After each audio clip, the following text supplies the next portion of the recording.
teño a sorte de presentarvos pois a Xurxo Mariño.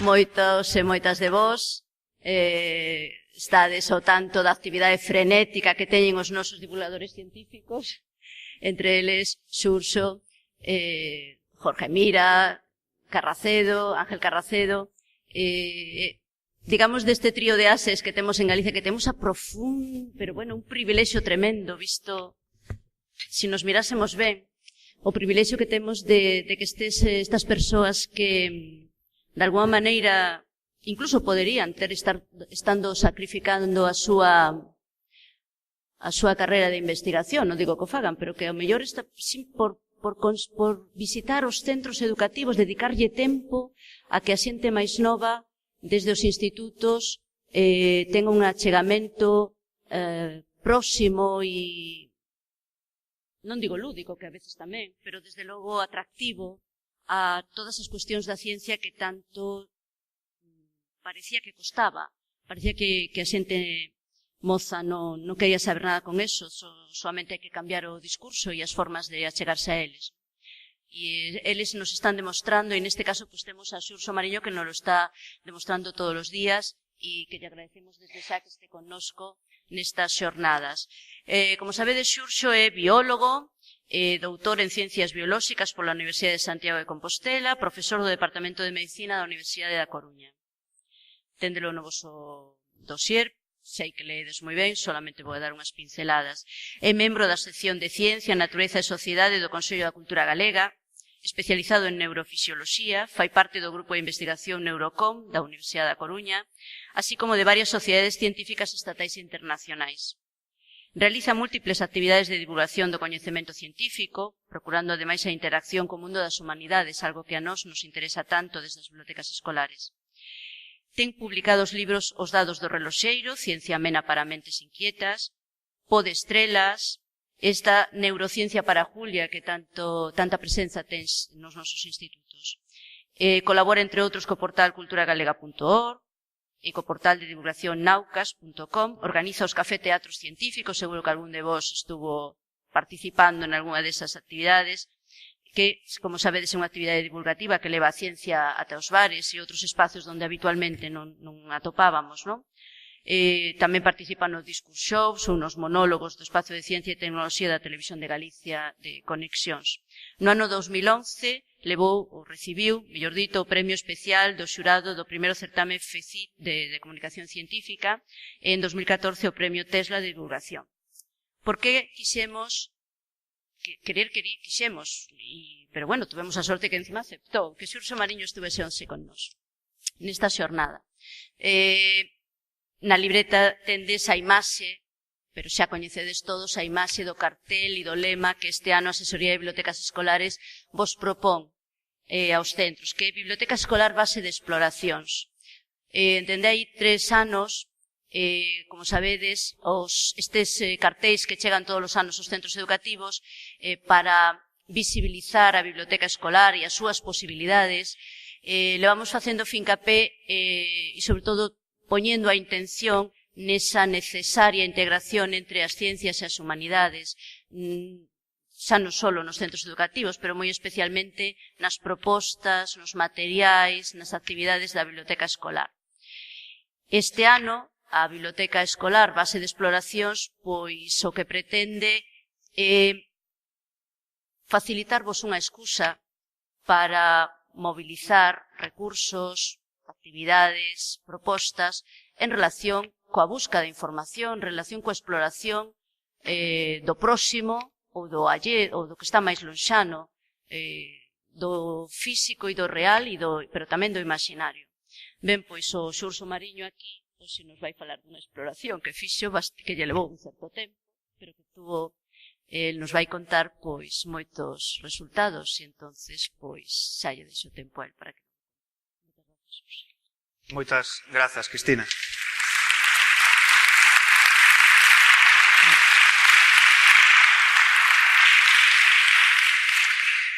Mil grazas, Cristina e Leonor, e Paz, e Ricardo, e Xosé Luis, e o resto do equipo que está organizando isto. Estou realmente impresionado con ver tantísima xente encargada ou que ven estas xornadas para para falar sobre as bibliotecas. Vos non o sabedes cando me invitastes a estas xornadas, pero eu son un apaixonado dos libros. É tamén unha dos meus vicios importantes. A ver se meto esta chisma aquí. Mentes, estaba... Bueno, vai aquí dentro. Así, sigue funcionando, verdad? Sí.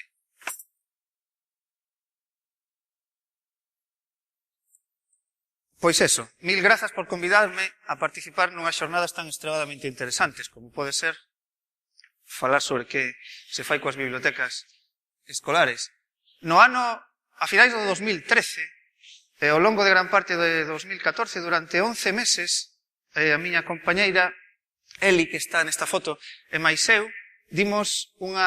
fixemos unha viaxe alrededor do planeta Terra. Salimos de Santiago de Compostela, comezamos por África, pasamos 3 meses en África, estivemos en Cabo Verde, Santo Tomé e Príncipe, unha escala en Angola, despois estivemos dando voltas por Namibia, Botswana, Zimbabue, Sudáfrica. Unha vez que chegamos ao Curuto, máis ao sur de África, pois cambiamos de continente e fomos baixando, entramos por Argentina, pola Patagonia Argentina, cambiamos para América do Sur, hasta o Cabo de Hornos, despois outra vez para arriba, fomos subindo por Chile, pola Terra do Fogo, por Chiloé, despois deserto de Atacama, volvemos a cruzar os Andes para outro lado, de novo Argentina, Brasil, a Amazonia, logo outra vez a cruzar os Andes para outro lado, esta vez polo aire, estivemos en Perú, Ecuador, as Illas Galápagos,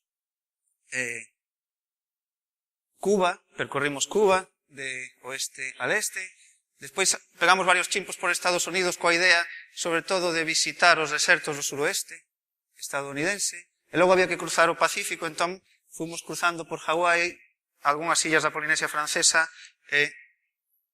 ata que chegamos a Nova Zelandia, percorremos en coche as dúas illas, a illa norte e a sur, as principais illas. Despois, casi un mes dando voltas tamén por Australia, entramos no sureste asiático por Singapur, percorremos parte importante, deste caso de norte a sur de Vietnam, despois nos metimos nese país tan simpático e extraño que é China, estivemos dando voltas por China casi un mes, despois chegou o turno de Mongolia, logo queríamos percorrer todo Rusia, pero non nos deixaron por problemas de visado, entón chegamos outra vez a Compostela dando varios chimpos por distintas cidades do norte de Europa. Ben, pois eu vou contarvos esta viaxe. Como ben sabedes vos, mellor que a min, como ben sabedes, todas as viaxes, casi todas as viaxes comezan nos libros, comezan nas historias que imos mirando e que imos navegando coa nosa imaginación. Neste caso, cando se trata de interpretar o que se ve, porque eu fixen esta viaxe, ou en concreto, con esa mirada dunha mente científica que trata de comprender a natureza dos sitios que ve. Entón, me din conta, estou totalmente convencido que non son únicamente os libros que puiden ter lido sobre eses mundos que logo vas visitar, sino que igual de importantes ou incluso máis, é a aprendizaxe que un ten, como dicía Cristina hai un momento, do contorno que tes diante. Tes que ter un entrenamento, non? Tes que tratar de comprender como é a bioloxía, a xeoloxía, a xeomorfoloxía, os ceos nocturnos de Galicia, a climatoloxía. Porque se non tes ese entrenamento, despois sales por aí e non tes a capacidade de interpretar o que estás vendo. Non tes a capacidade de interpretar nin de gozar coa mesma intensidade. Entón, por moi lonxe que vayas, esa viaxe comeza no teu contorno máis cotiá, comeza, neste caso, esta mensaxe tan estupenda que tedes, este lema tan bonito que tedes para estas xornadas, non? Nesa base de exploracións que son as bibliotecas, nos libros e no cotiá. No meu caso en concreto, teño varias afeccións, así que ao longo da miña vida, agora, despois de moverme por aí, vexo que me axudaron moito, non? De como fun desde pequeno explorando, pois, todo o que teño por aquí, cerca, en Galicia. Estudiei bioloxía, sempre que me movo por Galicia, vas interpretando todo en clave de como é a vida dos distintos sitios que percorres. Isto é unha imaxe das fragas do Eume este inverno pasado. Vas interpretando a natureza que tes diante, tamén a relación coa sociedade, que pode ser mellor, peor, de distintas maneiras. Esta é unha imaxe que tomei dun incendio que houve en Compostela, detrás do Pedroso, este verán. este verán houve este insecto tan espectacular. E despois, hai outras afeccións que teño desde pequeno que despois ves que inda que sempre as cultivei aquí, no cotiá, sirven, como estaba dicindo, para moverte por todo o mundo. Hai algunhas disciplinas que son extremadamente agradecidas, porque sempre están aí, a máis son gratis, non? Por exemplo, a xeoloxía. Eu colecciono pedras e minerais desde sempre. Isto sempre está aí. Ti vas a calquer lado e sempre tes un solo e unhas rochas que é un documento histórico dese sitio que estás a pisar. Por moi longe que vayas, se comprendes o que tes diante, as pedras do teu contorno, despois vas a interpretar as outras. Ademais, a xeoloxía en todo o planeta realmente é unha cousa que non se modifica moito. Claro, hai moitísimas variacións, pero unha vez que tes o catálogo máis ou menos controlado, podes marcharte a calquer lado que vas poder interpretar o que tes aí diante. Ou, por exemplo, a astronomía, non? Aquí, como temos nubes, podes pensar que é máis complicado ser aficionado a mirar para o ceo, pero non únicamente os ceos nocturnos, sino, os fenómenos meteorolóxicos. Esta, por exemplo, é unha imaxe, unha foto de un halo solar que fotografei hai unhas semanas tan só na Terra Chá. É un halo solar con 2 perihelios, que é un fenómeno que se produce cando hai pequenos cristais de xeo na atmosfera, de tal maneira que se sabe interpretar esa imaxe, podemos concluir porque este era un día bastante frío, non? Interpretando o que temos aquí, logo te marchas por aí, podes ser consciente dos halos solares que aparecen por todas partes. Ben, vou contarvos esta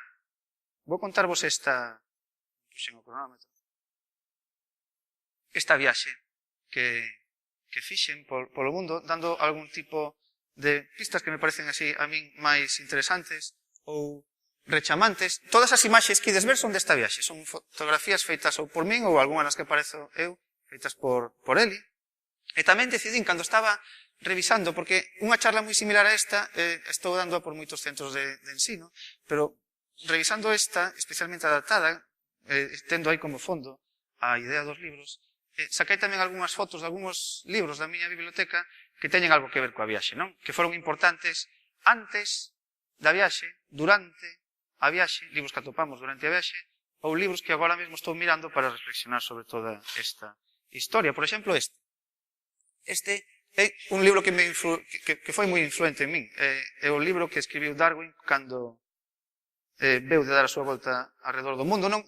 Escribino bastante antes que a orixe das especies, a súa viaxe alrededor do mundo. Está traducido. Este exemplar é un exemplar original do século XVIII publicado por John Murray, que é onde Darwin publicou originalmente todas as súas obras. Entón, tamén irei poñendo algún libro que me pareza máis ou menos interesante. Quero contarvos eso, pois, cousas que creo que poden ser máis rechamantes. Non vou ir facendo todo o percorrido, porque senón estaríamos aquí 4 semanas. Así que vou ir pegando saltos no espazo e no tempo para resaltar algúns puntos deste percorrido pola natureza no planeta. E comezo aquí en Namibia. Namibia é un país que inicialmente é un deserto. É unha colección de desertos. Vedes que os desertos están cheos de cousas interesantísimas cando se sabe mirar para elas.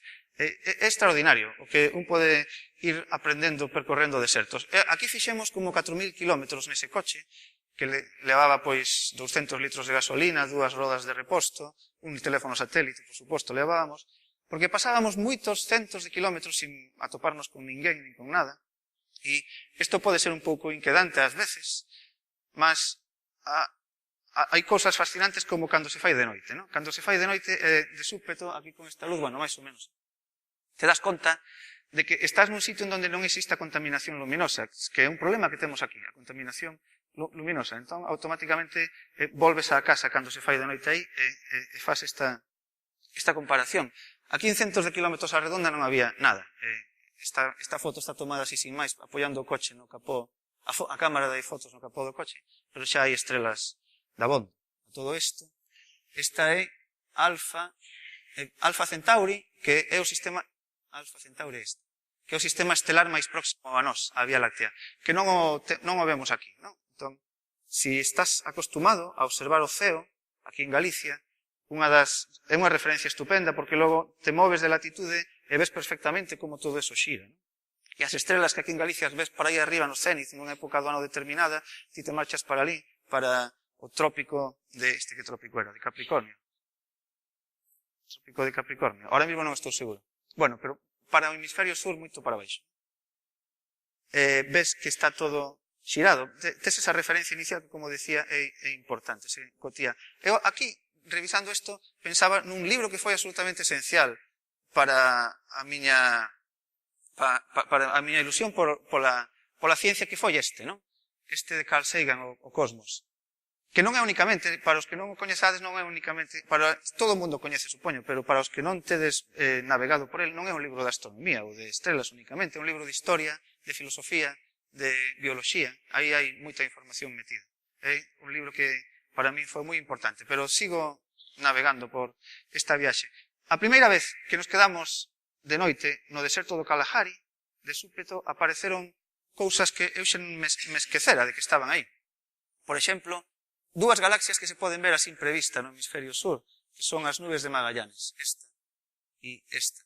Estes ceos extraordinarios que hai nos sitios en donde non hai ningún tipo de contaminación luminosa, como decía. Outro dos momentos importantes, claro, vas atopándote con moitas culturas, viaxando polo planeta, pero houve un momento especialmente importante cando pasamos unha mañá con esta xente, que son os San do deserto do Kalahari, que os europeos lle chamábamos os quimanos no século XIX e XX. Siguen sendo, son dos poucos povos que siguen sendo cazadores-recolectores hoxe en día. Son moi interesantes por distintas razóns. Hai grupos que ainda son cazadores-recolectores onde lles deixan, teñen unha dotación xenética que é extremadamente variable. O seu catálogo de alelos xenéticos é o máis variable de todas as poblacións de todo o planeta. É dicir, entre dous deles, teñen máis diversidade xenética que entre calquera de nós é un chinés, por exemplo. E a razón é que estas son persoas que están directamente emparentadas cos primeiros grupos de seres humanos que despois hai uns 60.000 anos saliron de África para dar lugar a todos os que estamos agora aquí. E o asunto é que, como sabedes, bueno, as fotos son da nosa viaxe e as imaxes non teñen que ver coa viaxe, non? Son as únicas cousas que non son orixinais desta charla. Como sabedes, os seres humanos, a última saída masiva que foi a que terminou poboando o planeta como está agora, marchamos de África, e iso hai como uns 60.000 anos, estes San están aquí. E despois sabedes que os fósiles están atopando por aquí, por esta zona de África.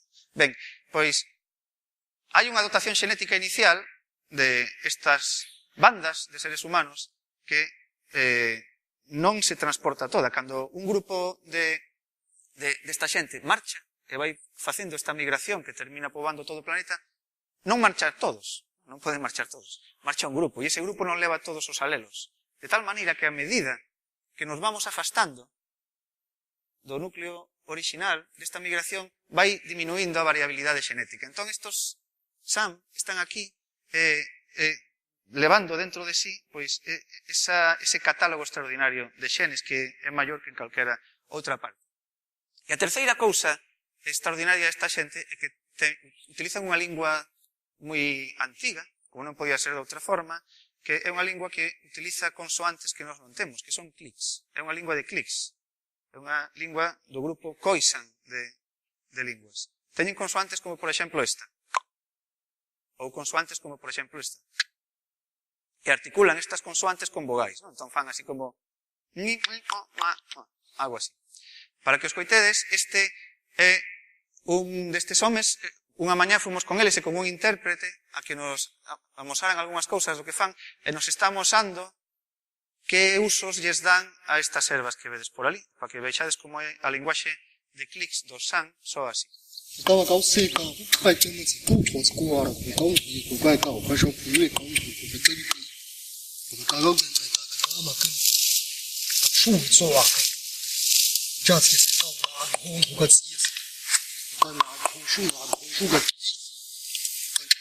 É extremadamente complicado. Nós aprendimos a decir grazas, e hola, e adeus. En todos os países realmente aprendíamos palabras clave no idioma local, en todos, porque éramos, sí. Era rechamante como veías que non se fai habitualmente, porque lles chamaba moito a atención, non? Aprendíamos a decir eso, bos días, hola, grazas, 2 cervexas, hasta logo, algo así, non? Con este catálogo conseguías eso, precisamente, sacar un sorriso dunha persoa que estaba nun bar en Zimbabue e que nunca chegara un rostro pálido a falarlle así na súa lingua. Chamaban... Claramente lles resultaba moi rechamante. Ben, despois daqui, vamos a deixar este home, a idea era chegar ao deserto do Namib, porque o deserto do Namib é que lle dá nome a Namibia, por certo. Namib significa fronteira, é a fronteira entre o Océano Atlántico e o deserto do Kalahari, unha fronteira que non atravesa ninguna carreteira, ningún río, nada. É unha fronteira infranqueable, a non ser que se este mal da cabeza. En camiño do Namib, pois, había elementos repetitivos, non? Que é rechamante, pois, observar como poden crecer as acacias aí no medio dunha zona en donde levaba 3 anos sin chover, con estes niños que son como un Fiat 600 de grande, non? Varios metros cúbicos de volume, construídos por uns paxaros que se chaman tecedores republicanos. Moitos deles tecen os niños, aí dentro viven decenas deles, e tamén había elementos que se repetían, como estas gacelas saltarinas ou os oryx. Pero poño esta imaxe para que vos sirva de referencia. Isto é unha acacia que é aproximadamente do mesmo tamaño que estas acacias que tedes aquí. Sirve para facernos unha idea do extraordinariamente impresionantes que son as dunas do deserto do Namib. Estas dunas que levan 20 millóns de anos construíndose con unha area extremadamente fina e un ton que vai facéndose cada vez máis vermello a medida que se vai oxidando o ferro que levan eses grans de cuarzo. E incluso en branco e negro son fermosas porque estéticamente estas dunas, que, como digo, son grandes montañas de area, crean o que se chama o mar de dunas do Namib. Está aquí. Hai unha pregunta que un se fai, como aquí non estamos acostumados aos desertos. Claro, eu digo que partimos do cotiado que temos aquí diante da porta da casa para tratar de interpretar o que hai ali. Entón, cando o cambio é moi brusco, hai que buscar unha explicación, non? Entón, nunca me plantexara eu moi en serio a pregunta de como é que existen aquí estes desertos. E todos os desertos no planeta Terra son predecibles, é dicir, é predecible decir onde van existir os desertos. Teñen unha razón de ser, por decirlo así. O deserto do Namib está aquí. Esta franxa de varios miles de kilómetros blanca. Kalahari, Atlántico, fronteira, Namib. Está na mesma latitude que os grandes desertos de Australia, e na mesma latitude que o deserto de Atacama, que tamén visitaremos, e se pasamos po hemisferio norte, temos o Sáhara, os desertos da Península Arábiga, as estepas asiáticas, o suroeste de Estados Unidos. E a explicación é que no Ecuador é onde se produce unha gran evaporación de auga, eso tira para arriba, pero esa auga que se evapora no Ecuador hai unha intensidade enorme de evaporación de auga ao longo desta zona, desta franxa onde están todas as selvas tropicais do planeta. Entón, o que pasa é que a auga aí vai para arriba, condensa nesas mismas latitudes e chove nesas mismas latitudes, de tal maneira que unhas correntes de ar que se chaman células de Hadley, que están funcionando así no hemisferio norte e así no hemisferio sur, están movendo ar continuamente, pero a humidade xa se lles queda aquí, nesta curva. Sube para arriba, chove, aí queda toda a humidade, de tal xeito que o ar cando chega a estas latitudes norte e a estas latitudes sur construe desertos. É ar moi seco que desertifica a zona a que chega. Precisamente por iso temos aquí deserto, aquí deserto, aquí deserto, aquí deserto e aquí deserto. Entón, eu despois de respostar esta pregunta, despois de ver o deserto do Namib, me quedei todo tranquilo, relaxado, de darlle unha explicación e seguimos por aí viaxando, non? A veces había problemas, son areas que levan 20 anos tropezando unhas contra outras, moi finas, e non é doado conducir por elas, o coche se nos quedou atascado algunha vez, aquí nos quedamos atascadísimos e tivo que vir xente a axudarnos, un mogollón de xente a empuxar, e despois tiramos para o norte, do deserto, para o norte de Namibia. No norte de Namibia vos conto dous detalles interesantes. Hai uns elefantes que son únicos, só viven aí, que son os elefantes do deserto. Mas hai algo aínda máis rechamante que a mí me pareceu fascinante cando me den conta.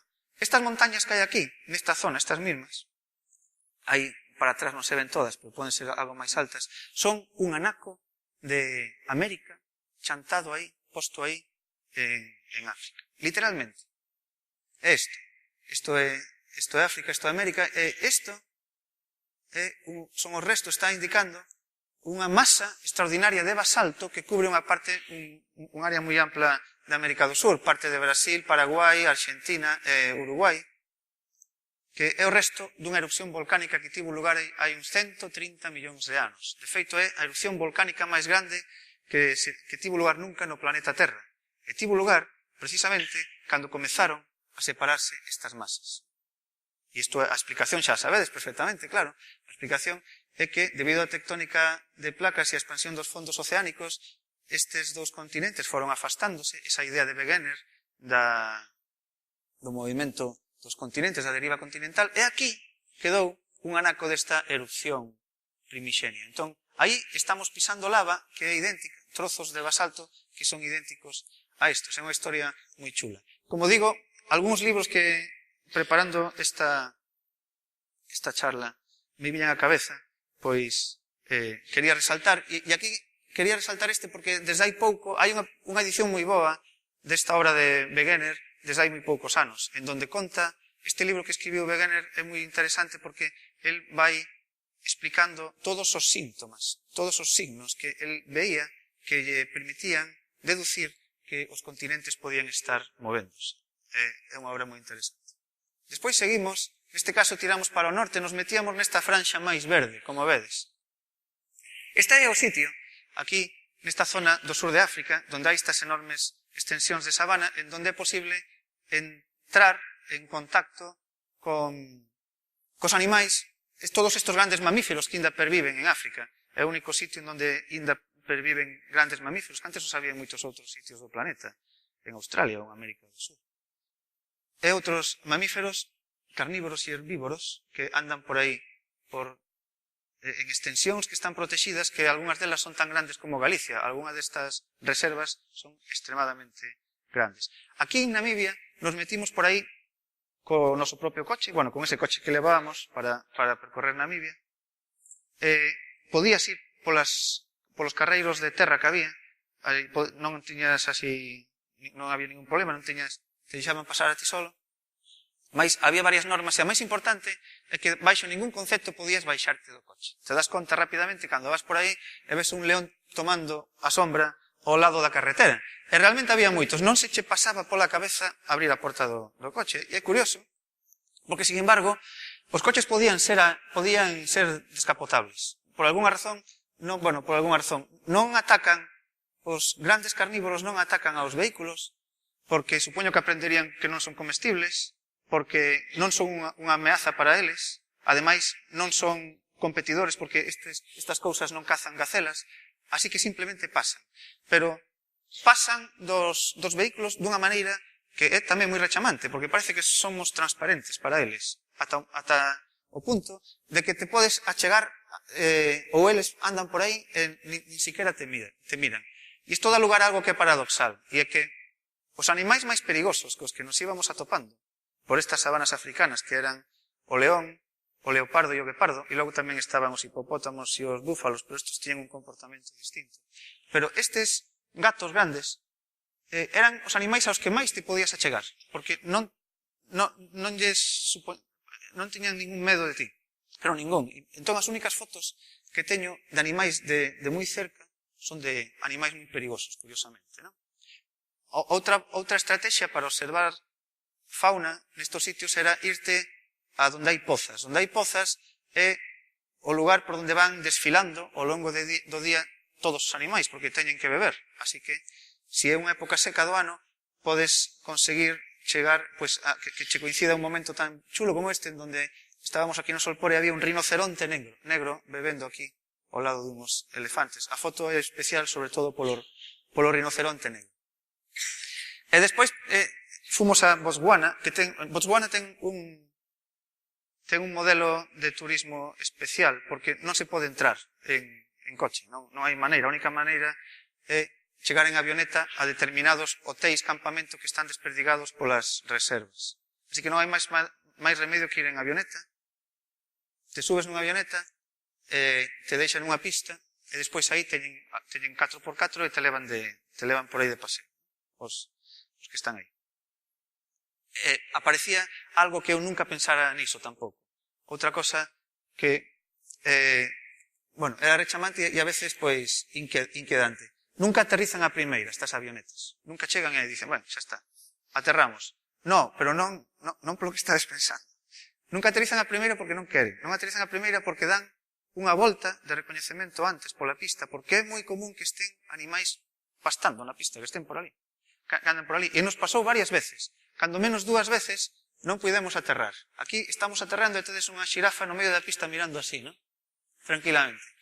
E isto foi despois de dar a volta de recoñecemento. Entón tens que volver outra vez para arriba, dar unha volta, a ver se non te aparecen máis, se non veñen as amigas. Aí. E isto é noutra pista distinta, dando a volta de recoñecemento. Pois esta que acababa de cruzar, aquí había 2 gacelas. Entón había que estar con un cuidado especial. Os das avionetas tiñan que ter tamén un ollo, porque ali nas pistas normalmente non hai ninguén para estar tendo cuidado desto. E unha vez que baixas, pasaba o mismo. Os grandes carnívoros estaban ao seu aire, ata o punto de que te podías chegar a uns leóns que estaban retozando como gatiños, así, estar ao lado, no coche, non? Ti estabas no coche. Ou ver unha leoparda tan fermosa como esta, ali no árbol. Esta leoparda estaba, pois, así, mirando pasar a tarde, e para que vos fagades unha idea de como é a situación nestos safaris, porque aquí tivemos a circunstancia de que había outro coche ao lado, esta é a leoparda. É a mesma da foto de antes. Como vos decía, podía ser nun vehículo totalmente descoberto que si ti non te movías moito, si te moves te individualizas, non? Sabedes que o sistema visual funciona, axudamos a que funcione o sistema visual precisamente como movimento, non? Tanto o movimento do que estás mirando como os movimentos acádicos que fai os ollos. Ahora estou salindo para o meu outro tema de investigación, que é a neurociencia, pero vou seguir con isto. Aí, tirando por África, como vos decía, tamén hai libros que trouxen da viaxe, bastantes libros trouxemos da viaxe, e un deles foi este. Nunha librería de Bello, en Sudáfrica, topamos un libro de este explorador e xornalista que se chamaba Stanley. Atomamos un libro moi interesante dunha das súas últimas exploracións. Despois marchamos,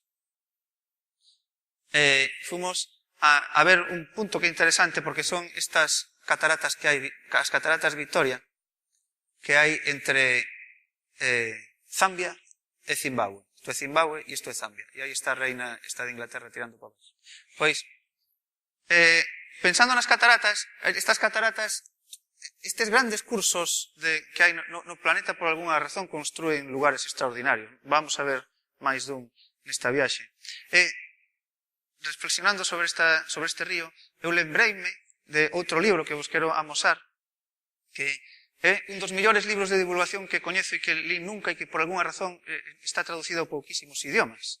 Este libro que se chama Fisiografía, que escribiu Thomas Henry Huxley, que era este sagaz, afilado e rápido biólogo británico do século XIX, moi amigo de Darwin, que é un señor que escribía extraordinariamente ben. Pois mirad o que fixo. El, para facer un libro de divulgación sobre a natureza en xeral, sobre todo para londinenses, pois empeza falando do Támesis, do río que teñen ali diante, non? Empeza falando do río, vai explicando de onde ven ese auga, que cousas arrastra, e vai tirando do fío, e termina falando de todo, pero termina falando do universo e do papel da Terra no universo. É unha obra extraordinaria, que por algunha razón non está traducida ao galego, non está traducida ao español, está por aí, perdida, nas librerías. Eu atopei unha traducción tamén ao francés, que está extraordinariamente ben traducida, porque a traducción ao francés empezan co Sena, tirando o río Sena, e todos os grabados que hai teñen que ver con esa zona, non? Empezan por Francia e van despois percorrendo o mundo. Un comentario. Para seguir percorrendo isto, no tempo que teño, chegamos xa ao extremo máis ao sur de África, que é un cabo que se chama Cabo Agullas. O extremo máis ao sur se chama Cabo Agullas. O Cabo de Boa Esperanza é outro que non está máis ao sur, pero que é máis contundente. E saltamos despois en avión a América do Sur. Aquí tiramos pola Patagonia Argentina. A Patagonia Argentina é tamén un sitio no que, ao haber moi pouca poboación, non hai contaminación luminosa apenas, de novo, os ceos volvían a ser extraordinarios, como eran no deserto do Kalahari. Aquí tedes a Cruz do Sur, que é unha constelación de referencia de sempre para os navegantes, para indicar máis ou menos onde está o sur. E aquí volve a estar Alfa Centauri, o sistema estelar máis próximo ao noso, ao sistema solar, por exemplo. E hai máis cousas por aí, pero vamos a seguir. Fomos por Península Valdés. Península Valdés é un santuario destos, que chaman, en donde hai moitos mamíferos mariños e outros animais, porque como é unha península que está así medio afastada, non se lle vai a molestar moito, non? Hai leóns mariños, lobos mariños, orcas, baleas, e este pingüino que estaba dando unha rolda de prensa aquí, como vedes, a este grupo de xente, foi unha situación extraña, porque aquí realmente, como vos digo, apenas hai xente. Estábamos Eli e máis eu sós, observando este pingüino, e chegou un camioneto, descargouse toda esta xente ali, e fixeron moitas fotos e marcharon, non? E foi a máxima concentración de xente que vimos aí en Península Valdés. E a mí me facía gracia a situación.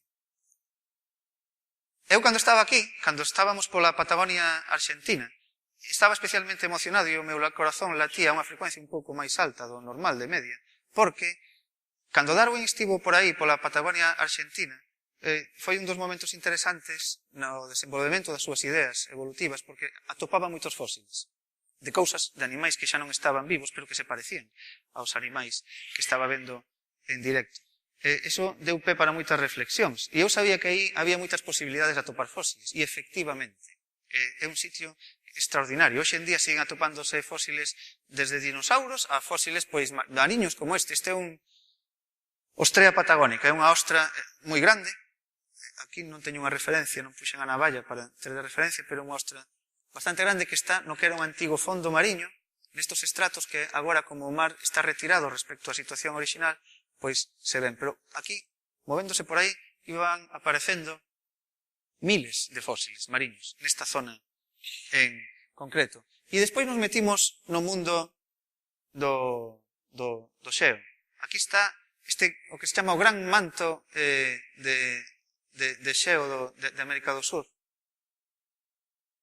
E aí hai unha concentración moi grande de lugares extraordinarios en donde podes ver glaciares vivos, glaciares que están movéndose. Os glaciares son uns monstruos que teñen un comportamento que a veces é bastante inquiedante.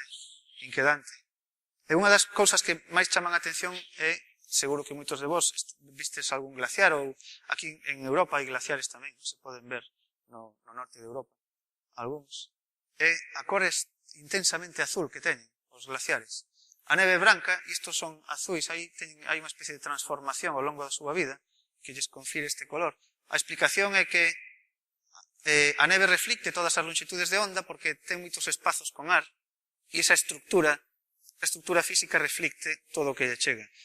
Mas cando se compacta o xeo, elimina os espazos de ar, convírtese nunha estructura distinta que absorbe a maioría das longitudes de onda e reflicte as longitudes de onda de ondas máis pequenas, que son as azuis, e por eso percibimos isto como azul, é dicir, son de cor azul. Collen ese cor co tempo. Como vos dicía, aquí estábamos visitando esta zona de glaciares que son uns monstruos extraordinarios. Este ten 4 km de ancho e 30 e tantos kilómetros de fondo. E a fachada ten unha altura como a fachada do Obradoiro, ¿no? Isto son 70 metros, algo así. Isto é un camión destos de ir ás gasolineras a repostar de tamaño. É difícil buscar aquí así unha referencia. Do máis espectacular que acontece cando estás diante dun glaciar e tes o tempo suficiente é que se che derrumbe diante de ti. Este xa é outro glaciar, este na Terra do Fogo, xa en Chile, pois estivemos diante do glaciar Pía, que estaba vivísimo, ¿no? Móvense entre varias decenas de centímetros e incluso metros a fronte cada día, entón derrúmbanse. Entón é como se vedes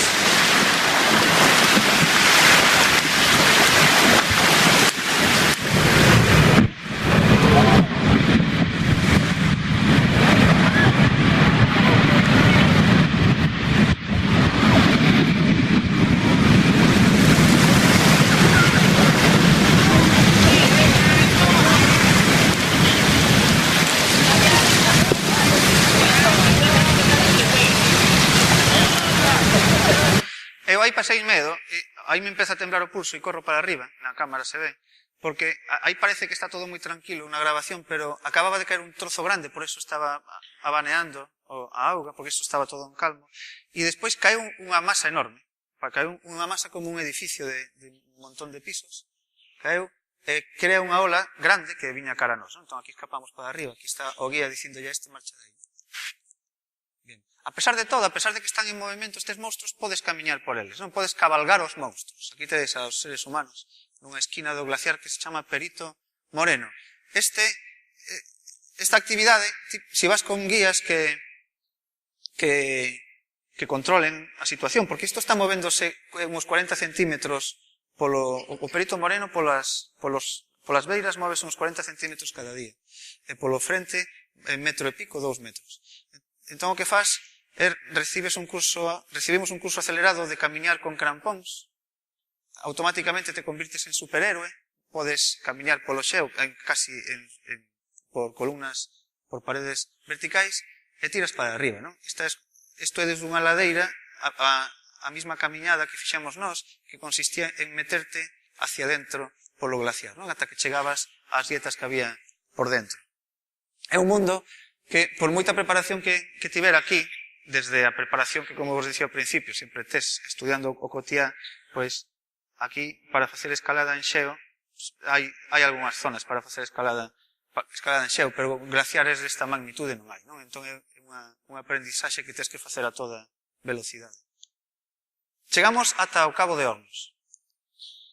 Ata o Cabo de Hornos, que como sabedes, é un punto, o Cabo de Hornos, perigoso para a navegación, é o punto máis ao sur de América do Sur, donde os Andes morren, é fermosísimo porque os Andes morren no mar, formando unha multitude de illas, entón é ao mesmo tempo alta montaña e mar, non? É unha especie de plato italiano de mare e monti, ali en directo e a gran escala. Unha das historias impresionantes desta parte do planeta é a dos fueguinos. Estos son dos libros que mercamos ali en Ushuaia, que está no bando argentino. Aí está Argentina e Chile. Os fueguinos, non sei se coñecedes a súa historia, pero estes seres humanos, lembrades a imaxe inicial de como foron ocurrindo as migracións ao longo do planeta, non? E que despois pasamos polo Estreito de Bering e fomos baixando por América do Sur. Estes son os que máis lonxe chegaron, non? De todos. Si quitamos aos que foron colonizando a Polinesia polo mar, que iso é outra cousa tamén difícil de entender. Pois estos chegaron ao final, os fueguinos, nunha zona moi fría, vivían nunca desenvolveron ninguna industria textil, por exemplo, non? Se poñían simplemente por riba trozos de peles de guanaco. E foron exterminados, os europeos que chegaron ou chegamos ali, exterminamos. Hoxe en día non queda ningún fueguino, mas ata hai pouco sí que había ainda algún fueguino superviviente. Toda a historia da relación colonial desta xente é moi interesante. Darwin conviviu con Jamie Button e dous máis na súa viaxe alrededor do mundo, porque o capitán do barco secuestrara a Cato nunha viaxe anterior. Pero esta é outra historia fascinante que dá para outra charla. Este é o Cabo de Hornos, esta illa de aquí. Aquí se xuntan os dous océanos e pasa que o planeta Terra polo extremo sur, a estas latitudes, ten unha corrente continua de ar que vai de oeste a leste. A única masa importante de terra que atopan estas correntes de ar é o extremo sur de América e a península antártica. De tal xeito que aquí se monta un cirio tremendo, porque hai un efecto embudo que fai que as augas aquí estén moi revoltas. O ar ven daqui, as correntes de ar ven daqui. Entón, a maneira de chegar aquí, sin pasar moito medo, é baixar nun barco que vaya sempre parapetándose polo lado leste de todas estas illas.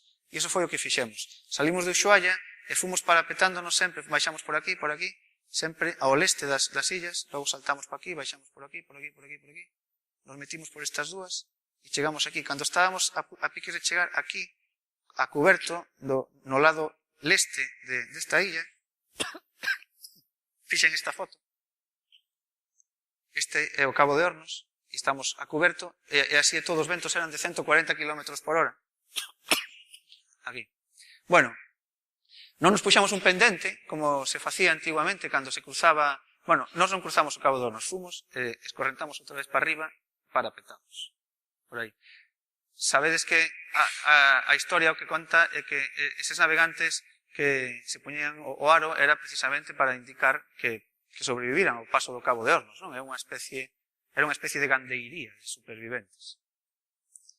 E despois subimos por Chile a outro deserto, que é o deserto de Atacama. No deserto de Atacama volve a haber moitas cousas. Os desertos, como dicía antes, están cheos de cousas. E o deserto de Atacama, este avión aí aterrando en Calama, nós realmente fomos á parte alta do deserto de Atacama, en donde se xunta o deserto co altiplano e tes a un paso os Andes. É unha combinación impresionante. Deserto, altiplano e Andes a 2000 metros de altura dai para arriba. E unha das formacións rechamantes que hai aí son os salares. Acumulacións de sal en zonas chás que foron facendo unha construcción salina. Son rochas que se chaman evaporitas, que son esencialmente sal e xeso. O que hai son construccións, extensións enormes de sal. Isto non é neve, o que vedes aí blanco, iso é sal ou xeso.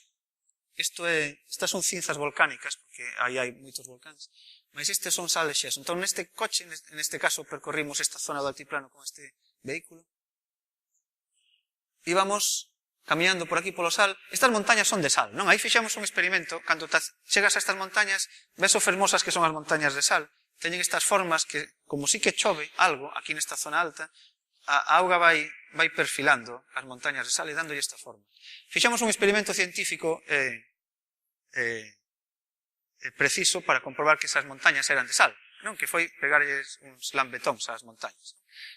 E digo que é científico e preciso porque nas vosas papilas gustativas tedes receptores de sodio, específicos para o ion sodio. Son os receptores que nos dan o sabor do sal. Entón, temos unha capacidade moi clara de detectar o sal. E sí, despois de facer ese experimento, varios chupetóns por aí, pois concluímos que eran montañas de sal. A veces acumulan en lagoas que son hipersalinas, estas lagoas hipersalinas que entón ti flotas por riba das túas posibilidades. É un exercicio así simpático. E despois, aquí temos, isto é onde está San Pedro de Atacama, a uns 2000 metros de altitude. Despois está o altiplano, que é esta parte de aquí, entre 1800, un pouco máis para baixo, e 3000 e pico está o altiplano, e logo de 4000 para arriba están xa as zonas máis montañosas dos Andes. E tiramos para arriba. Esta foto está feita a uns 4500 metros de altura, no altiplano. Eu aquí vivín por primeira vez esa desagradable sensación da falta de oxígeno. A falta de oxígeno que non se me marchou durante toda esta parte da viaxe. O pasaba mal continuamente. Estaba mareado durante o día e durante a noite sentes que te falta oxígeno, ti queres dormir, pero te falta oxígeno. E vais a estar así. E bueno, terminas dormindo. Pero era algo desagradable, sobre todo se había que conducir ou así. Pero pagaba a pena porque chegabas a zonas en donde se mesturaba, pois esta é unha combinación rara, en donde tes un geyser, tes dous guanacos, o altiplano e os Andes, aquí ao lado, non? Estos son uns geysers moi coñecidos que hai ali nesta zona do norte de Chile, geysers do Tatía.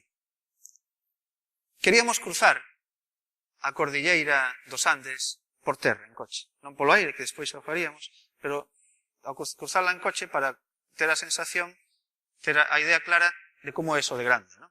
E non era fácil porque non nos permitían alquilar un coche en Chile e devolverlo en Argentina. Os chilenos e os argentinos se levan bastante mal e aplican eso ás empresas de alquiler de coches. Entón, conseguimos un conductor, Juan Solís, que nos levou por un dos pasos principais que hai na cordilleira que cruza ao lado do Aconcagua. O Aconcagua é a montaña máis alta que hai en América. Chega casi aos 7000 metros de altura. No Campeonato Mundial de Montañas están todas no Himalaya, pero a seguinte, despois de todas as que están no Himalaya, é esta, do Aconcagua. E como sabedes, a razón de que exista esta espiña dorsal tan extraordinaria ao longo de América do Sur é a colisión de dúas placas tectónicas. E aquí dan dous fenómenos constructores de montaña, por eso a altura que se alcanza é extraordinaria. Un dos fenómenos constructores de montaña é a colisión entre placas que fan este pegamento, pero que ademais son volcáns. Hai actividade volcánica todo o longo. As montañas máis altas do planeta son volcáns. O Mauna Kea, en Hawái, é unha montaña de 10 km de altura, medida desde o fundo do mar. Entón aquí tedes o pregamento e os volcáns, todo ao mesmo tempo, e construe este cirio xeolóxico que son os Andes. Aquí se ven varios fenómenos eruptivos e todo revolto. Isto é desde xa no lado argentino. Esta rocha, hai dos tipos de rocha aí, que é andesita e outra que se chama ignimbrita. A ignimbrita, nas Illas Canarias hai un montón de rochas, de ignimbritas prácticamente idénticas ás que se atopan aquí.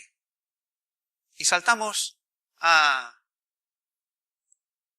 ao mundo tropical de Brasil. Cambiamos completamente de rexistro. Nos vamos ao mundo tropical. Aí atravesamos por unha fronteira que está, aí se xunta Paraguai, Argentina e Brasil, nunha zona en donde o río Iguazú monta este espectáculo extraordinario da natureza, estas cascadas, estas cataratas do Iguazú que ben coñecedes. Isto son dúas capas de basalto desta tarta que se foi construindo nesta erupción que vos contaba antes.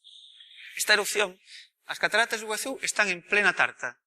E entón o que fai aquí o río Iguazú é que foi roendo na tarta e precisamente por eso dá lugar a estas formas tan bonitas, porque temos varias, como houve varios episodios volcánicos que construíron esta parte do mundo, temos esta secuencia de saltos, que hai eso, pues, cada salto é un episodio volcánico. As cataratas do Iguazú que xa están en pleno mundo tropical. Aí subimos para, realmente o que nos interesaba, aparte de ir percorrendo distintos sitios de Brasil, Río de Xaneiro, ou Salvador da Bahía, era meternos no Amazonas. En Salvador estábamos como a mes e pico dos carnavais, pero teñen unha vida, tómanse os carnavais tan en serios que se pasan moitas semanas ensayando os conxuntos de percusión. Entón, absolutamente todas as noites, no casco antigo de Salvador de Bahía, todas as noites salían as bandas de percusión a ensayar, máis de un, a ensayar, a cruzarse por aí, de noite. Y era esto.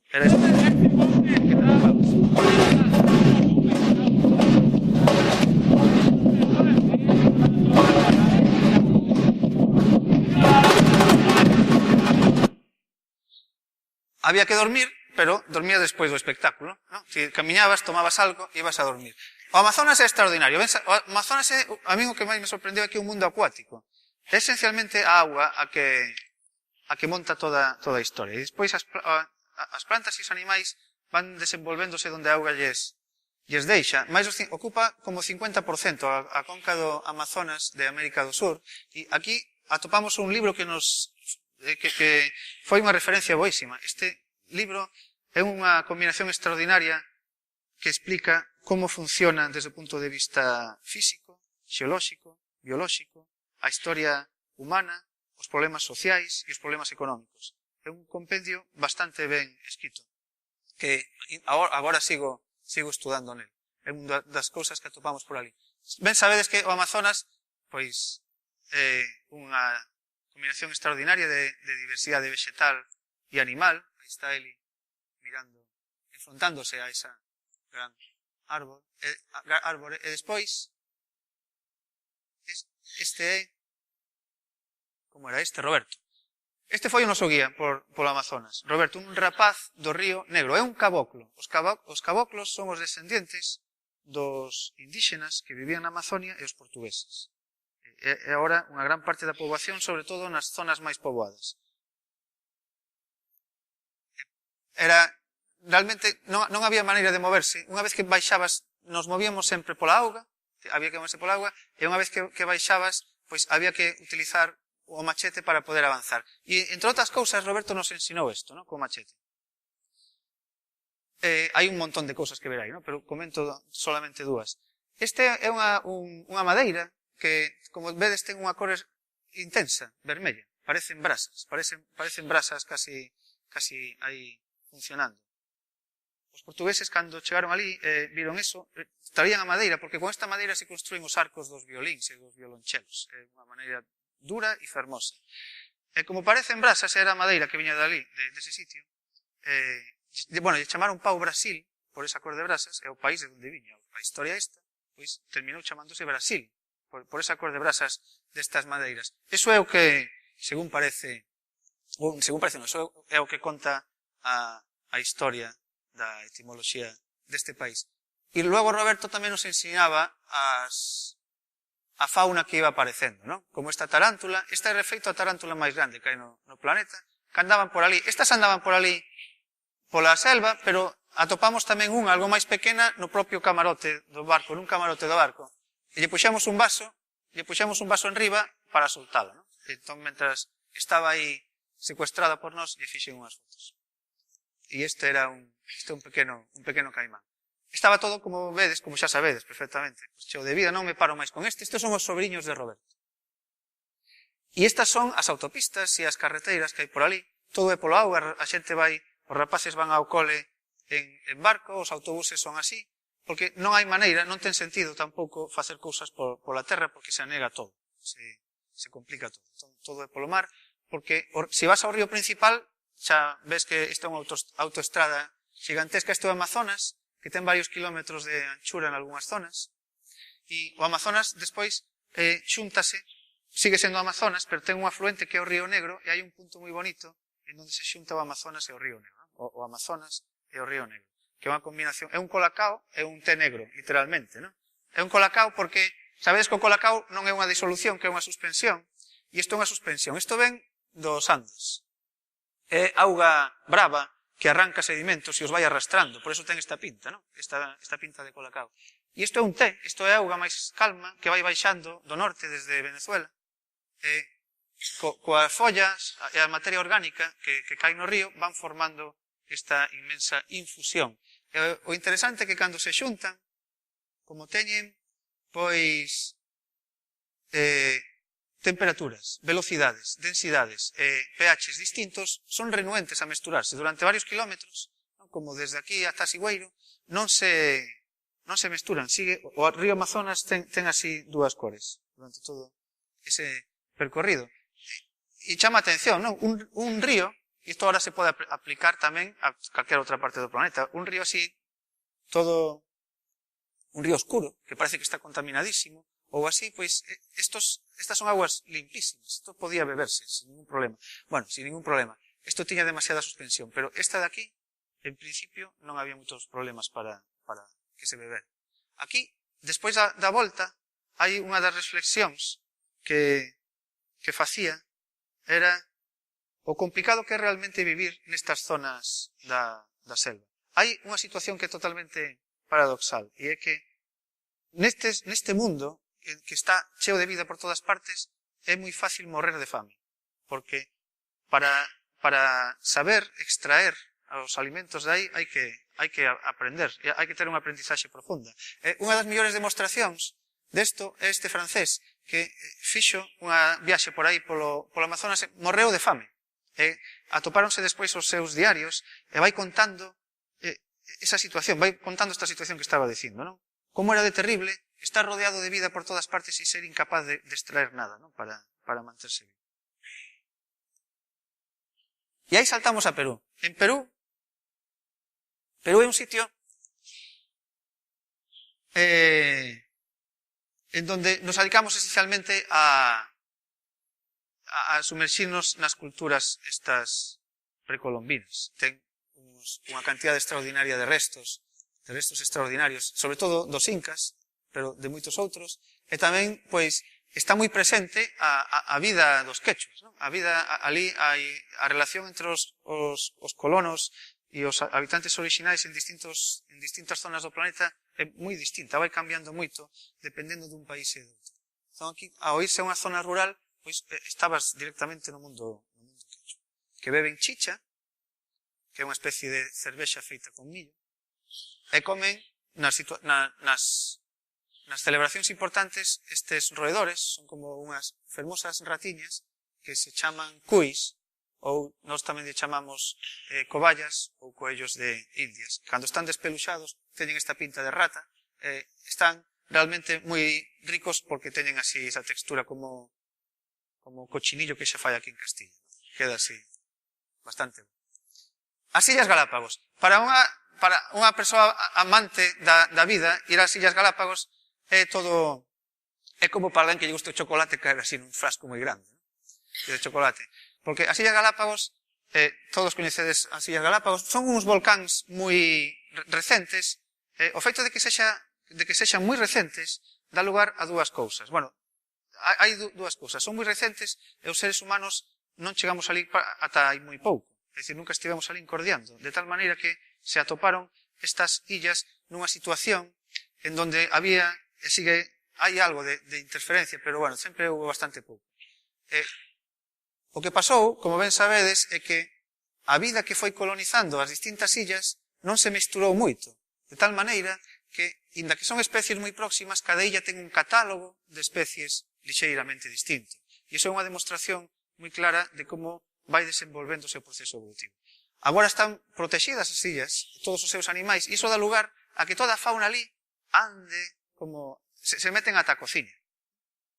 Se alguén lle ten un pouco de medo aos animais pode pasalo mal, pero calquer tipo de animal, prácticamente todos, andan con toda a naturalidade ata polo medio dos povos. Non? Este era nun dos povos que hai, unha muller vendendo peixe, nunha peixería ali na rúa, e detrás tiña, por si lles tocaba algo, un león mariño e todos estes pelícanos, non? Aí todos atentos ao proceso de venda do peixe. Despois polas rúas, os animais que tamén estaban por todas partes, sobre todo nas costas, son as iguanas mariñas, que son estes grandes lagartos totalmente negros para camuflarse co basalto das costas. E logo as tartarugas. Estas tartarugas no ecosistema das Galápagos teñen o papel que aquí, por exemplo, teñen os grandes mamíferos. Son os rumiantes de ali, son as vacas de ali. Teñen ese papel. Por eso se desenvolveron moito porque non tiñan enemigos, tiñan pasto suficiente para ir crecendo. Entón, nos procesos así de interaccións biolóxicas nesos ecosistemas ocupan o lugar do gando noso, das vacas. Unha mañá que estaba paseando por unha reserva en donde había unha boa concentración destas tartarugas, había dúas que estaban tratando de reproducirse. Eu non sei se isto é un documento moi difícil de conseguir, pero a mí chamoume moito a atención. Non me daría conta da situación se non fixeran o ruido que facían. Facían este ruido.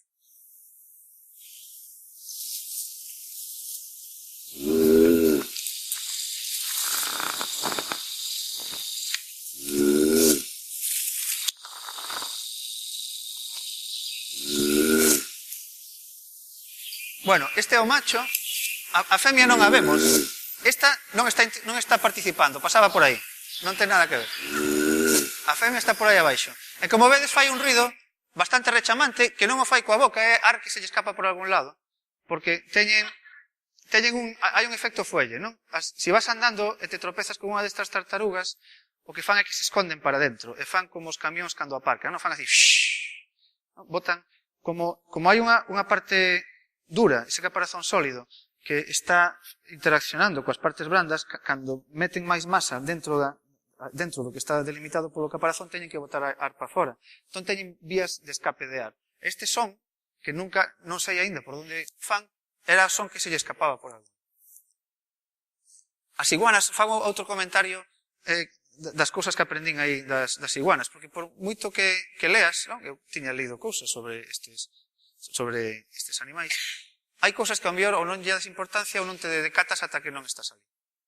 Son negrísimas, non se ven porque se camuflan coas rochas de basalto, porque teñen inimigos, hai paxaros que atacan as iguanas cando son pequenas. Nesta foto sacada así, desde este ángulo sí que se ven, pero se vas camiñando e non estás acostumado, a primeira vez que camiñei por unha praia de crollos destas, así negras, iba, e hasta que non estive a piques de pisar a primeira, porque non escapan, non as veía, non? Cando estás a piques de pisar a primeira, levantas a mirada e ves que tes 55 mirando para ti, non? Así. E era así. Había moitas, entón eu me tumbei, pasei coas iguanas moito tempo, porque quería ver que facían, porque aparentemente non fan nada. Están facendo moitas cousas, están quentándose. Como non regulan a temperatura do seu corpo, e se alimentan de algas mariñas, pois teñen antes que quentar ben o corpo para que despois, cando están nadando, a temperatura lles vai baixando rápido pero que teña suficiente calor para poder moverse, ¿no? Moverse e salir para arriba. Están traballando, ¿no? Están quentándose. Pero ademais, teñen unha dieta moi rica en sales. E teñen que eliminar esas sales. E o que fan para eliminar esas sales é ver que teñen unha glándula que verque sal continuamente ás fosas nasais. Entón, cada poucos minutos, cada iguana, pois, estornuda, moquea sal. Fai un estornudo que moquea sal. Así que se estás tumbado con 150 iguanas, podedes mirar o espectáculo que... E por eso están tiznadas de sal e enchen un contorno de sal. É moi... Bueno, me chamaba a atención e eu tratei de facer algunhas fotos nese momento no que botan estas gotas que resultaron ser moi cristalinas de sal. Estes son dous destos estornudos para a eliminación do exceso de sal. Creo que estou falando bastante rápido, pero agora ainda vou falar máis rápido, porque para rematar esta volta, e que teñades así unha idea e rematar a tempo, porque é a menos cuarto, verdad? Cando remato, moi ben. Para rematar a menos cuarto, a mellor como 2 minutos, porque hai ese café, non? Ben, vou ir así tratando de escoller as cousas máis así que de todo o que teño pensado, pero bueno, está pensada para este tempo. En Cuba fixamos un percorrido en coche por toda a illa. Desde o punto de vista da natureza, hai un momento fotográfico que eu sou moi afeccionado á fotografía e este momento me encantou, porque esta como lle chaman? Iguanita de rabo enroscado. Chamas así. Son así. Todas teñen o rabo así, enroscado. É un animal que se pode atopar por ali, momento por Cuba e por outras zonas do Caribe. Este momento me pareceu extraordinario porque creo que atopei o sitio, o momento de donde están quitando a súa inspiración, non? Para ese rabiño enroscado. Despois de Cuba fomos a Estados Unidos, vedes que combinación, non? Tivemos que ir antes polas Illas Caimán, porque non había voos directos, non existía posibilidade de ir de Cuba a Estados Unidos. Fixemos unha parada no Johnson Space Center da NASA que ten en Houston, porque aí hai un mogollón de cacharros que para os que somos un pouco frikis da tecnoloxía disfrutamos moito e da exploración espacial, que esa outra exploración, non? Da que fala Carl Sagan nese libro, Cosmos. Esa exploración espacial que tamén comeza diante da porta da túa casa, mirando para o ceo, si non hai nubes esa noite. E aquí no Johnson Space Center existe a posibilidade de que te metas por dentro ver algúns dos seus cacharros. Este é unha reproducción da Estación Espacial Internacional nunha piscina xigantesca en donde entrenan os astronautas. Pero aquí, o que realmente máis nos interesaba era percorrimos varios miles de kilómetros en coche tamén, polos desertos do suroeste de Estados Unidos.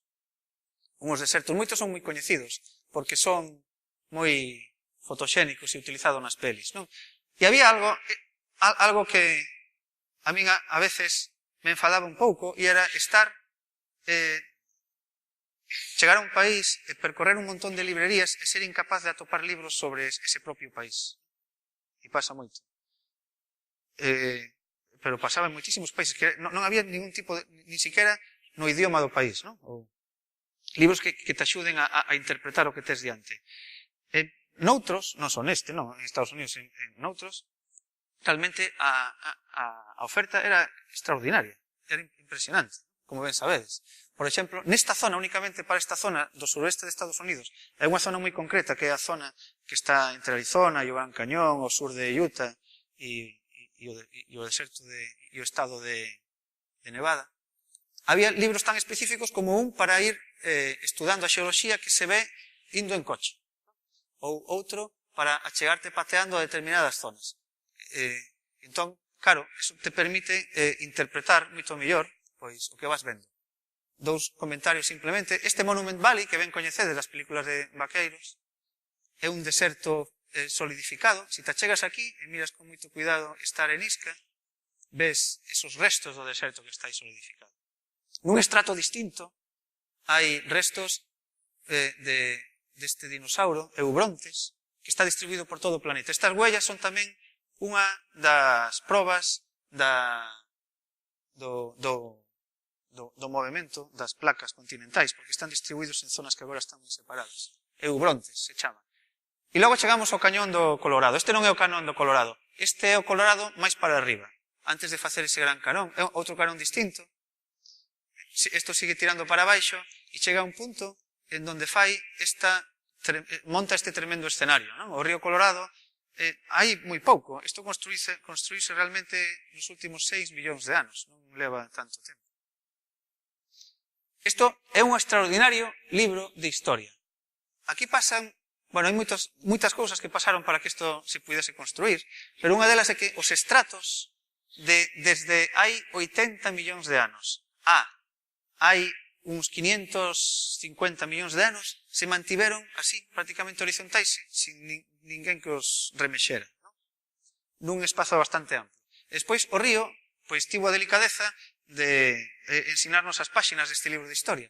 Así que agora, se vas camiñando desde arriba e te vas metendo para baixo polos carreiros que hai, vas pisoteando literalmente as páxinas deste magnífico libro de historia do planeta Terra, desta zona concreta do planeta Terra. Entón vas baixando polos camiños e podes ir tratando de interpretar o que hai. E aquí mismo tamén, non? Aquí, si sabemos interpretar a xeoloxía ou os solos de Galicia, chegamos exactamente a unhas conclusións similares que nos permiten saber que demo pasaba aí, pois hai uns cuantos millóns de anos. Este é un destes carreiros que van baixando e hai fósiles, hai moitos fósiles por todas as capas, e cada capa pois ten os fósiles da súa época. Este en concreto é un fósil dunha esponxa mariña. Ten espículas silíceas que fosilizan. Moi ben. Despois cruzamos Sierra Nevada. Sierra Nevada é a causa de que existan estos desertos en Estados Unidos, porque se queda con toda a auga.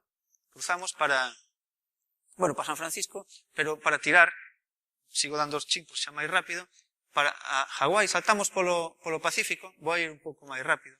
Hawái, sabedes por que é interesante Hawái, non? Porque vas ali, te bañas e practicas surf, e te tomas uns combinados, pero realmente Hawái é un dos lugares que máis me interesaba visitar de toda a viaxe, porque é un dos poucos, é o sitio máis estudiado no mundo con respecto á súa actividade volcánica. Son os volcáns máis estudiados, pero que ademais hai un volcán que está en erupción agora mesmo, que é o Kilauea. Leva 30 e tantos anos en erupción. Entón podes tratar de ver o volcán en erupción.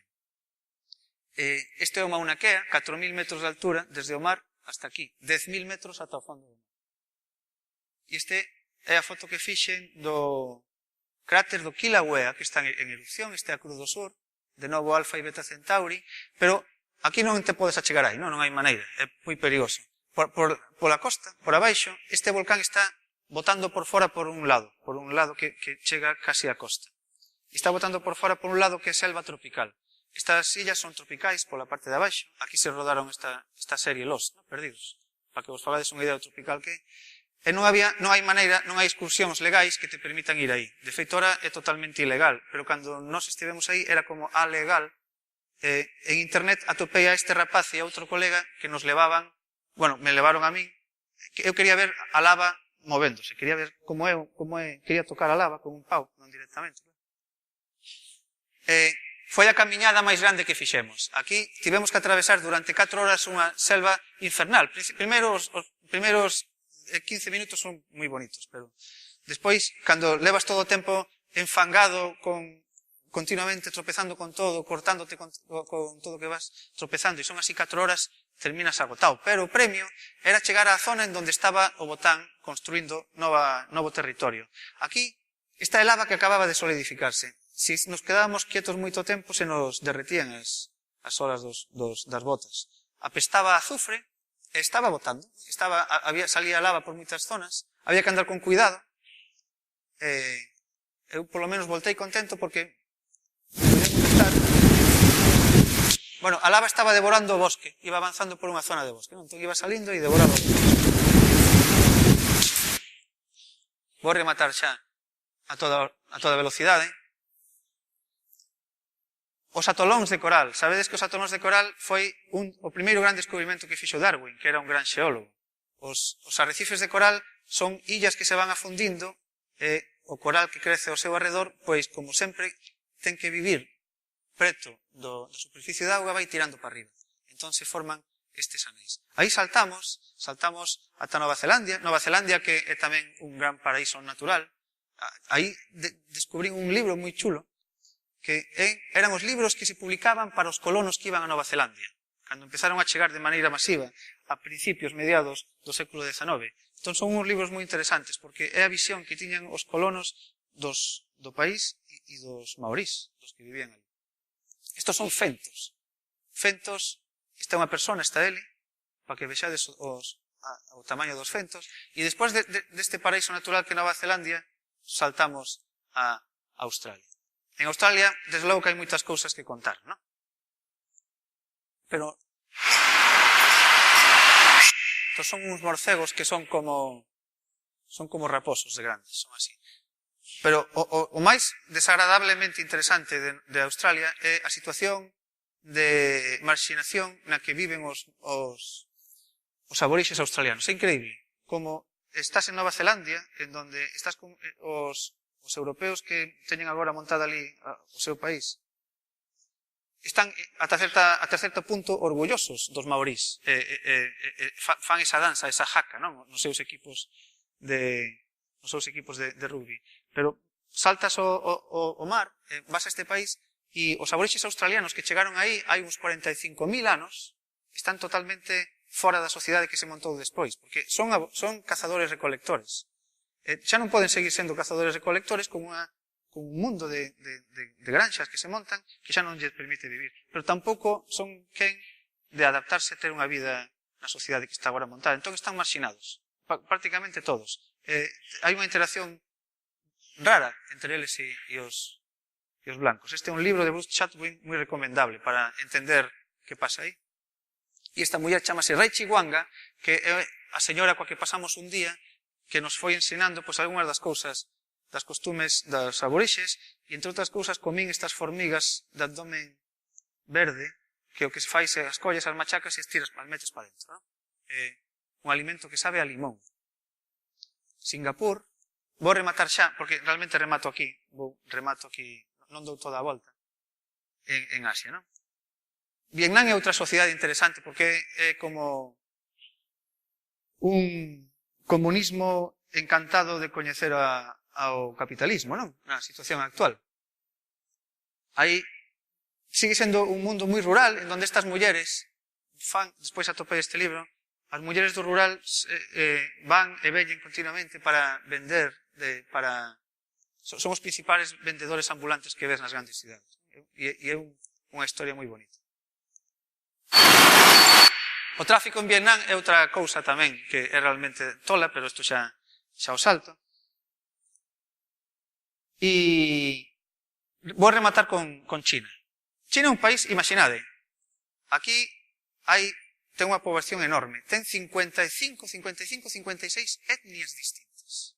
A máis numerosa é a Han, que todos os chinos que coñecemos, ¿no? Que dos restaurantes e das tiendas son desa etnia, pero ali hai ata 50 e tantas etnias máis distintas coas súas linguas e cos seus costumes. É un país bastante complicado. Un dos libros interesantes que atopei ali, en inglés, é un libro destos que trata de reflexionar sobre os mundos mentais occidentais e asiáticos, que realmente, en principio, construímos mundos mentais distintos. E iso é moi interesante desde o punto de vista tamén da neurociencia e da psicología. E este é outro libro que tamén trouxemos ali das minorías étnicas que hai. Falando do día a día, do que visitábamos, das visitas máis sorprendentes en calquer lugar de China, realmente era pasear polos mercados, porque a súa dieta está formada por absolutamente todo. E comen todo tipo de animais. Nós tamén, non? Comemos unhas arañas peludas que chamamos centolas ou pateiros. Aí, entón, estamos acostumados a esas arañas peludas, pero ali, por exemplo, ti vas a un mercado, parece un zoolóxico, pero de cousas para comer, non? Este era o señor que vendía as serpentes, esta era a muller que vendía 4 especies distintas de tartarugas para comer, pupas de insectos, e este era un posto na rúa que vendía unhas larvas enormes de avispas, como estas que hai agora aquí, que están estropeándonos, que están causando problemas. Eran bastante gordas. Aquí podías comer alacráns, saltóns, larvas, pupas de distintos insectos, cousas tamén rarísimas como xoubas ou camaróns, algo así, e todo isto, non? Unha dieta super interesante. Isto era, en China hai moitas cousas moi rechamantes, pero realmente a dieta era do que máis nos rechamaba. Mirade, vou a rematar xa. Como vedes, me emociono moito e quero contar moitas cousas, e vou así a toda velocidade, pero bueno, así, se me invitades durante 4 ou 5 anos, vou contando todo. Quero rematar co máis importante, que é a reflexión inicial. Esta é unha foto que fixen este 25 de xullo aquí en Compostela, que vin como unha estampa completa así de Galicia nesta celebración, e además como apoño despois de China, pois nós tamén comemos cousas que moita xente cando ven aquí lle chama a atención. Chegamos a Compostela, a reflexión que facía ao principio, bueno, antes de nada, que se me esquecía este libro, hai unhas semanas atopei este libro nunha librería de Bello en Bilbao. É un libro dun viaxante portugués que ven a Galicia e conta o que lle sorprende de Galicia, o que temos aquí. Entón, o que dicía ao principio, todo o mundo que hai aí fora xa está aquí, non? Xa o temos aquí. Por exemplo, se te apasionas pola xeoloxía, como son eu un apasionado da xeoloxía desde moi pequeno, xa tes as pistas para despois interpretar o que vas atopando por aí. Isto era, non sei se o dixen antes, isto é en Punta Nariz, creo que sí que o dixen.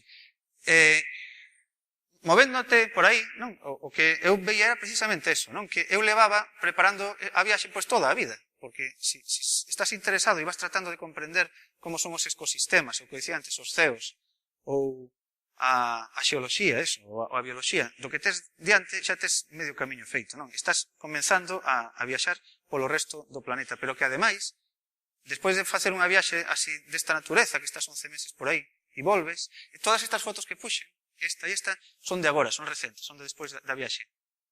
Realmente aprendes a incluso apreciar máis o que tes aí, non? Porque ves que tes na túa casa todo o planeta, tes todo o mundo, nunhas dosis específicas, aquí non temos rochas volcánicas, temos outras, non temos, pois, morcegos de metro e pico de envergadura, non? Pero temos un mundo distinto que é precisamente esa base de exploracións, que ese lema tan chulo que tedes para estas xornadas, coa que pois todos os rapaces que visiten as bibliotecas poden comenzar a comprender o resto do mundo, pero sobre todo comprender o mundo que temos aquí, ¿no? Co que xeramos a nosa mente. E isto era todo. Moitas gracias.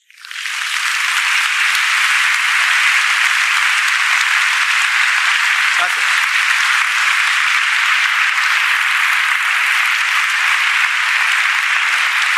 Bien, de tiempo, ¿no?